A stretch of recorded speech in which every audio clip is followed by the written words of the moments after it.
everyone. This is Lark. And Kimberly. This is auto asphyxiation. And today we're going to actually talk about the topic of the show. We're going to actually talk about automobiles and auto asphyxiation. Um, and it's kind of weird because we were going to talk about this, but it was we on the 25th, which is today. Matt Kadosh in the Montclair local talked about, like, they were all standing around, like the county commissioner, the Essex executive, county executive Joe D, the mayor of Montclair, the commissioner, Essex County Commissioner at Large, some other people, one of my former councilmen. I mean, it was everybody there. And I was like, well, what is this about? And the story says traffic light up at Wah Chung Plaza in Montclair after years of advocacy. And I was like, what do they mean years? They mean like 2 years? They mean like 3 years? And then Kimberly was like, how many years was it, Kimberly? 53 years. 53 years? People have Fif- lived and died during that time. People have been born, lived a full, rich life, and died in the time that it took them to get a traffic light in Montclair at Watchung Plaza. Of course, they lived an exciting life. I mean, because if you're gonna, that's kind of early to check out. But darn, like I was like, and it's a traffic light. Okay, that street's not even. I've walked around that area. I've almost been like, hey, don't hit me. But I guess now it's like they'll have lights now. So and apparently they did a whole bunch of back and forth with it, and some people wanted a roundabout, and some people, I'm just saying this, okay? Look, there seems to be an issue where it's like, I think sometimes we can't, how can I say it? No, I shouldn't say that. I'm going to say this differently. All right. Part of democracy, because Amartya Sen, who is an economist that I greatly admire, one of the pillars of democracy is media and education. Because without media and without media, you don't have that discourse, that back and forth. And without education, you don't always make the best decision. And I feel that the destruction of our media and information, ways to get information out, has actually created a situation where car infrastructure dominates because they can get their side of the story out more. It's I think like, you're right. yeah, it's that's what it is. And so we can't have our democracy is greatly lessened when we have people who are literally ill-informed. They're arguing for infrastructure that's harmful. And we have a problem right now also that people believe that they are well informed, but the algorithms are so well crafted to silo people into finding things that confirm their biases. So they're really not as well informed as they believe themselves to be because they're not seeing other sides of a debate or a discourse. And the thing that is, one thing I actually do like about transportation is that it's an easy way to have this conversation because we can easily explain things that you might not see. For example, lots of times when you're in New Jersey or North Jersey, the street, someone will be crashed into by a vehicle, someone will be harmed, someone will be killed, and people will be like, we need a light.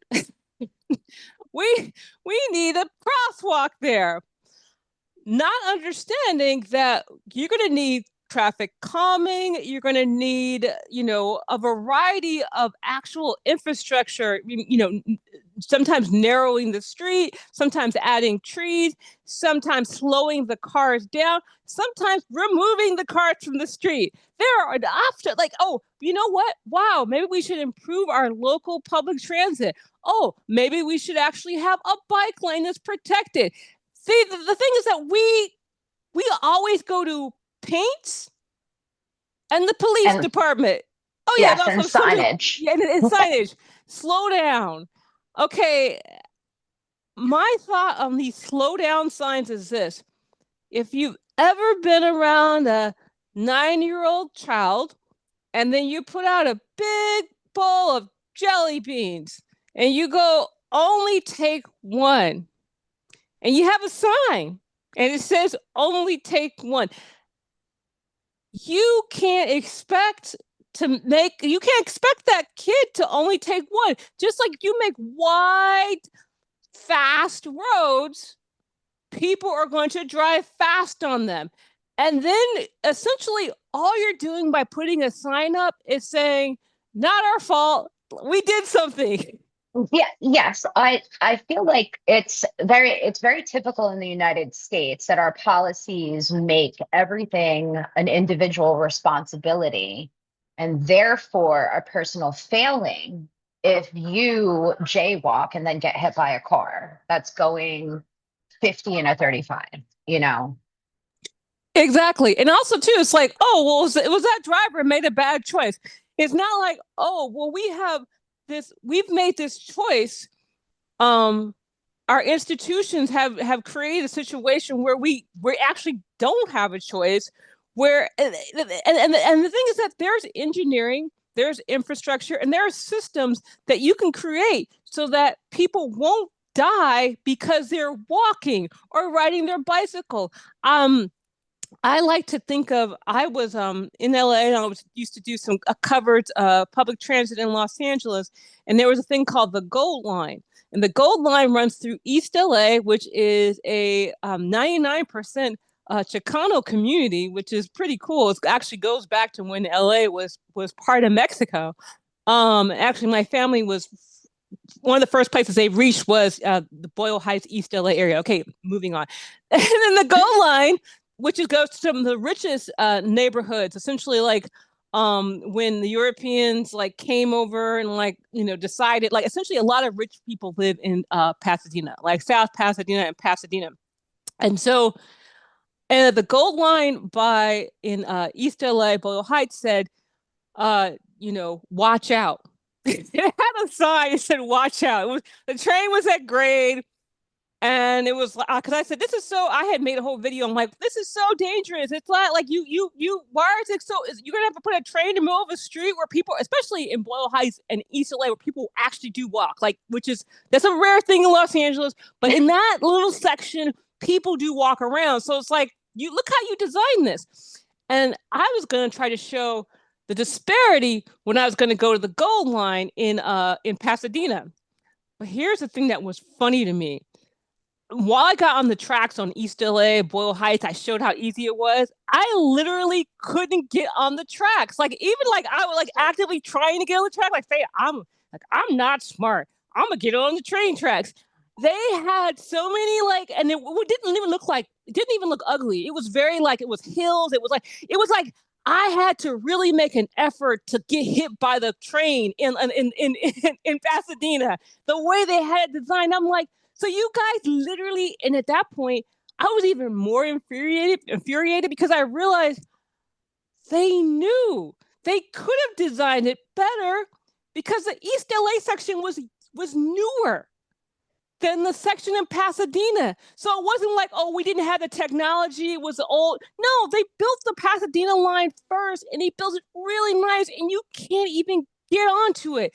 But when they went through East LA and Boyle Heights, they just threw up some tracks, and it was like it literally had a sign: "Be careful." Be careful. There's train tracks here. There's like the train, it was so. And this is, I think, the thing, like kind of what you're saying. We have this individualist thinking, and this is kind of like why we are so like, oh, paint, police, and a crosswalk. And I mean, and I get so upset when I'm on these lines, not on these Facebook groups, and essentially they're like, we need to have more police officers. You can't have a street that's like turning and curving and wide. And here is the thing. Police can't be there all the time. When does that people get run over? Like at night when people are And drinking. that's not real police work. Like, let's be realistic. And when police do like crosswalk like duty and things like that, because it's not considered like actual police work, they're making overtime money on their union contracts. That's another thing in New Jersey. A lot of these small town police departments, their unions have an inordinate amount of power. And that's why a lot of these like programs, whereas like, we spend all of this money on overtime for police departments to do crossing guard duty when we should just redesign the street. That is so true. I mean, I think about like, and then I think, and it's all about the propaganda. It's kind of like, oh, the police are, and it's like, and if you say, well, the police can't fix it. Do you not like the police? I'm like, whoa, I didn't say anything about the police. All I said was, I don't think that's a fix for this 6-lane highway masquerading as a neighborhood street. Like, what is that? And then it's like, I think about like the amount of pomp and circumstance behind some paint and a light. Like, whoa, we did all, and so and there's no celebration about, oh, we create this new bus route. We create a sidewalk that's accessible so that people who have wheelchairs can use it. We have created this bike lane. There's none of that pomp and circumstances celebration when you have, well, we don't have that much, but also too is not viewed as something that's like as wonderful as a crosswalk. And this is like, that's viewed as the most, oh, that is the top level of what you can do. And we have, I think about, we have Vision Zero and like complete streets. And essentially it's like all we're doing is putting up crosswalks and then decorating them for the various groups of people that are part of the city, which is not not a negative thing, but this is something that's, we're not doing anything, and it's really weird. And I think that a lot of times, and we can, using the traffic light in Montclair as an example, New Jersey is a state where as soon as somebody has differing of opinion, not even like, like we're going to get into an argument, as soon as somebody has a differing of opinion, any kind of progress comes to a standstill. And they put up a sign and they paint something, and that serves as like a visual sign that progress has happened. So the townspeople shut up because to them, progress has happened. A visual symbol of progress has happened. So therefore, in their mind, progress has happened. And I think another challenge too is that, Essex essentially is the size of a city. And when we get these items done, we're essentially doing it piecemeal. So we have, essentially we have Bloomfield, which goes up like 6-7 cities within Essex, but we can't get it to be, even though that's our arterial lane and one of the most dangerous streets in New Jersey, we cannot get anything done on it because of the whole, well, number one, it's weird because we have the city's town rights thing. And then anytime you kind of want to do anything, they're like, oh, that's a county road, so we can't touch it. So it's like, there's this weird thing where it's like, okay, but the county doesn't do anything to like improve the accessibility of the street. And then the county's like, well, we can't just do it because, town rights. And so it gets to a point where essentially we are only doing works on these little side streets. And it's like only on little side streets that are people that are part of people's neighborhoods. It would be like just having projects in Greenwich Village or the Lower East Side, but like they're not connected. So it's like you have a bike lane in Greenwich Village, and then by the time it gets to the Lower East Side, it just stops for no reason because it's a different neighborhood. And that's essentially how we have when New Jersey pats itself on the back for bike lanes, things like that.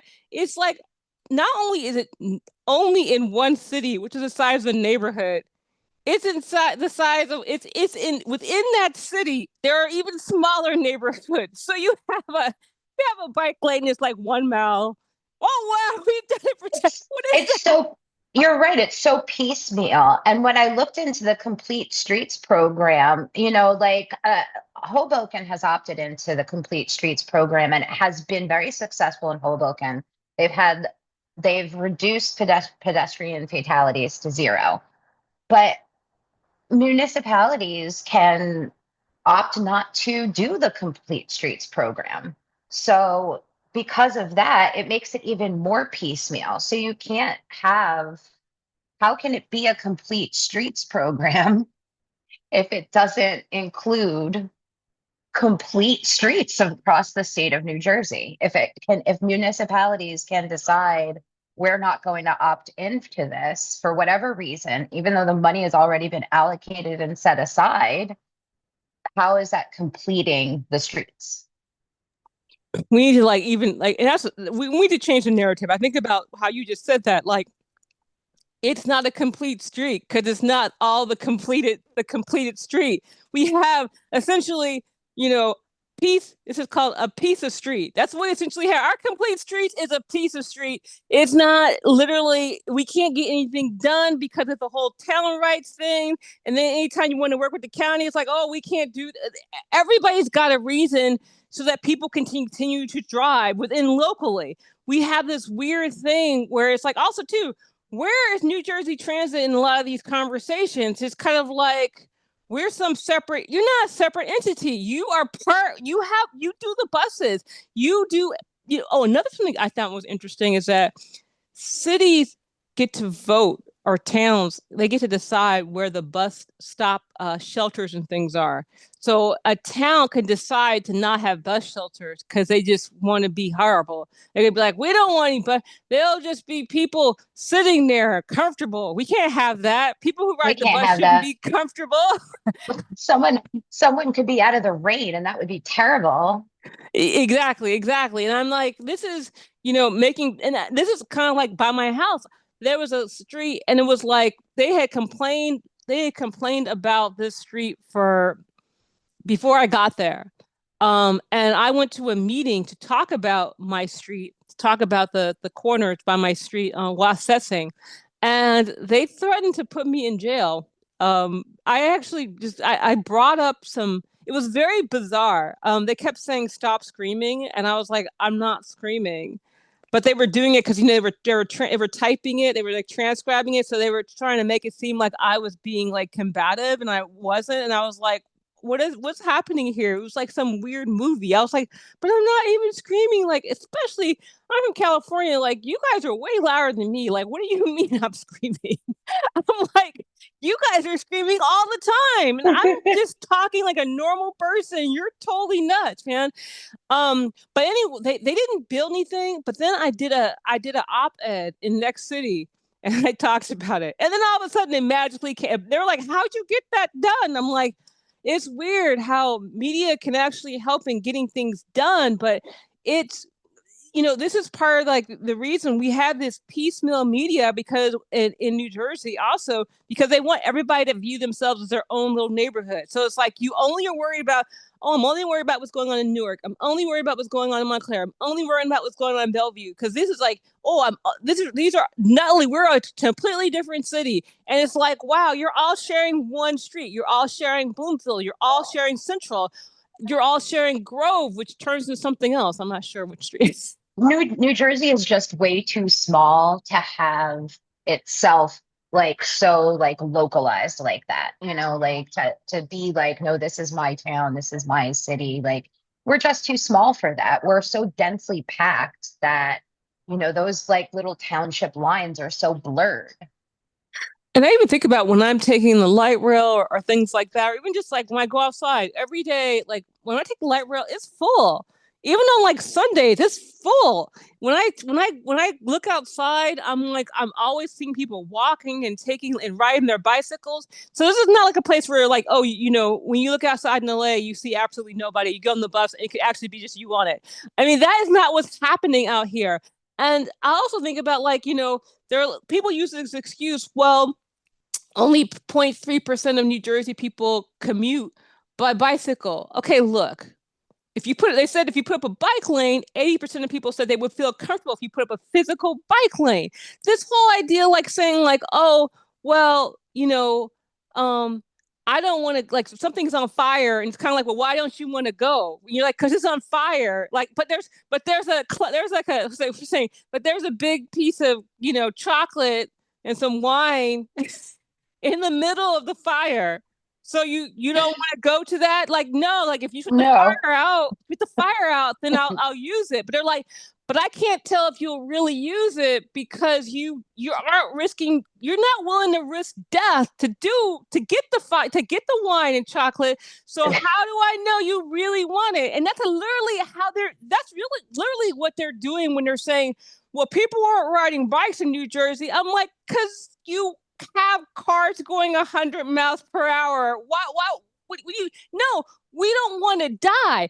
Me not wanting to die and not wanting to ride my bike in the street, they're not like the same thing. Like, it's it's like, and your question.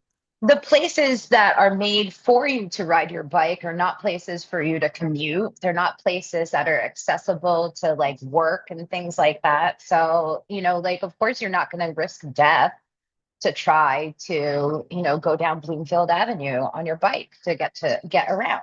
I mean, of course, I have done that, but most people aren't. Most people aren't going to do that. And I mean, and that's, I'm not, and I'm very kind of like this whole, we need to show people, you need death data. You need people to die on their bike before you can make it safer.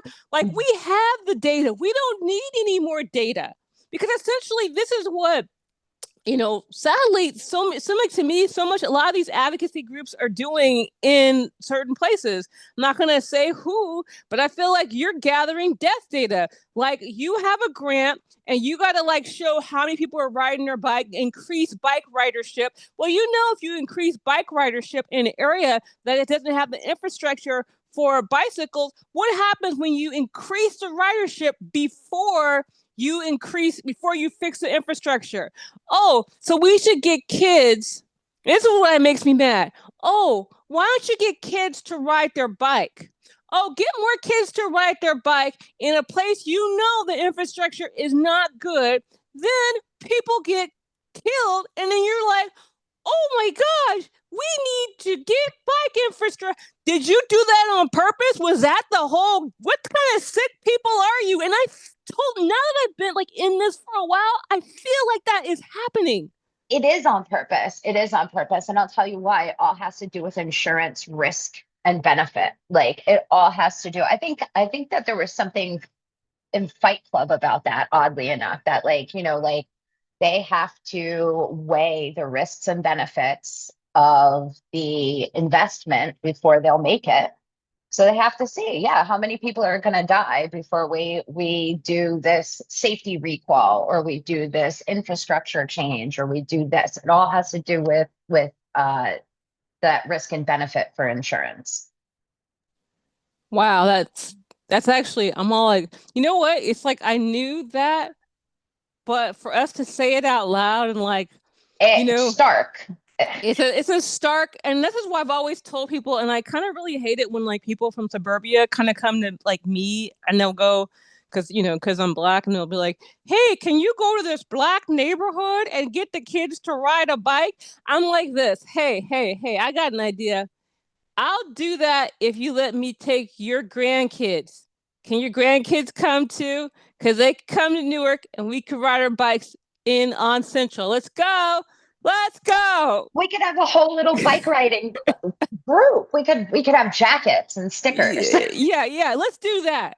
If you're not willing to do that because you don't want your child to be hurt, and I hate the whole fear thing. I'm not about fear and all this stuff, but the infrastructure in certain places are not good. So you telling me, okay, I'm going off topic now, but what I'm saying now is that we need to have some, we need to celebrate. We need to have something to celebrate. And right now, I'm not seeing much to celebrate with in regards to New Jersey outside of Jersey City.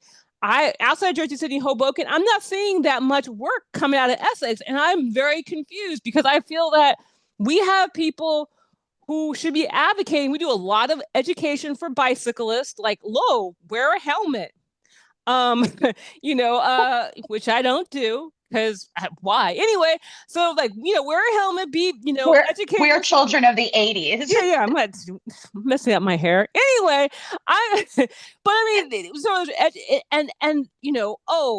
paint and the police, like that's literally their whole thing, like educating children on how to ride a bicycle, the police, and like paint, and like this is why we still have no bike lanes really in New Jersey, which is ridiculous. Sorry, in Essex, and it's not connected. We don't have our bike lanes are not fucking connected. So I'm not like, yeah, that's all I'm gonna say. But with that, we're gonna wrap it up. Is there anything else you to say, Kimberly? New Jersey is the 19th most dangerous state to drive in. Per Smart Growth America's 2022 report, Dangerous by Design. So that's our infrastructure. Safety comes from our infrastructure, not abstract rules and laws, because you don't know what rules and laws are until you break them.